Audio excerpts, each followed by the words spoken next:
Hey, this is Patrick Kulikowski from Pixelitis.net, here with Seth Killian from Capcom.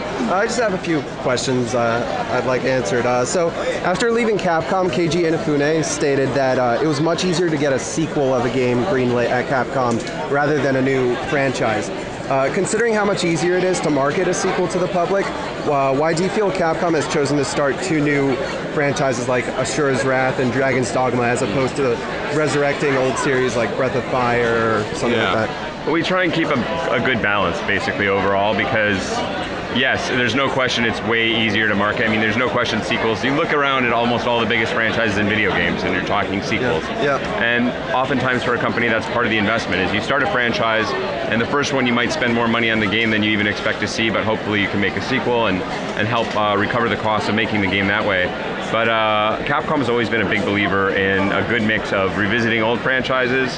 You know, we've got the Ultimate Marvel vs. Capcom 3, we're doing more on Street Fighter, but then we're also going to go into new directions as well. So if we see an IP and an idea that we feel strongly about, or it's a new concept for the company, like an open world action-adventure game like Dragon's Dogma or Asura's Wrath, which is just mental, like a manga come to life, we'll get behind that. Yeah, I still can't beat that boss in Asura's Wrath. I'm going to have to get back to that. But when Dragon's Dogma's title was announced, just the title, and Breath of Fire lead director Makoto Ikehata tweeted about it. Breath of Fire fans were kind of psyched thinking it was going to be like a sequel, but that wasn't the case. It was a new IP, which looks wonderful. But what are your thoughts on that, and is there still a viable market in America for a JRPG like Breath of Fire? I couldn't tell you about whether there's a viable market. I mean, I think Dragon's Quest does pretty well still, even in America. So overall, I would say the answer is yes.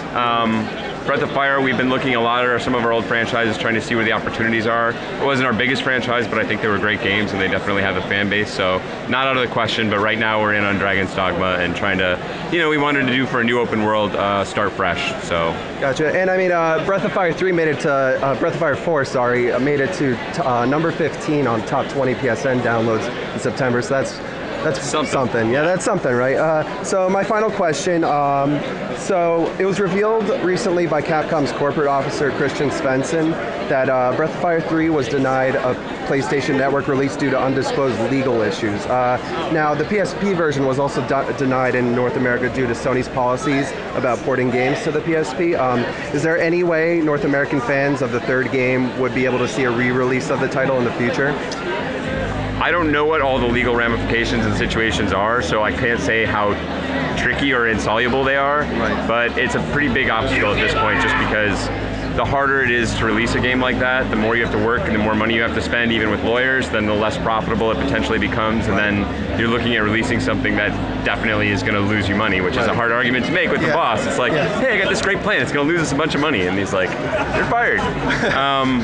So, yeah, that was a definite blow to the game. Obviously, the originals are still out there, and you can go and pick that up and play it. But re-release right now, we're sort of in limbo a little bit, so sad about that. Gotcha. All right, that's pretty much all I got. So thanks again for taking the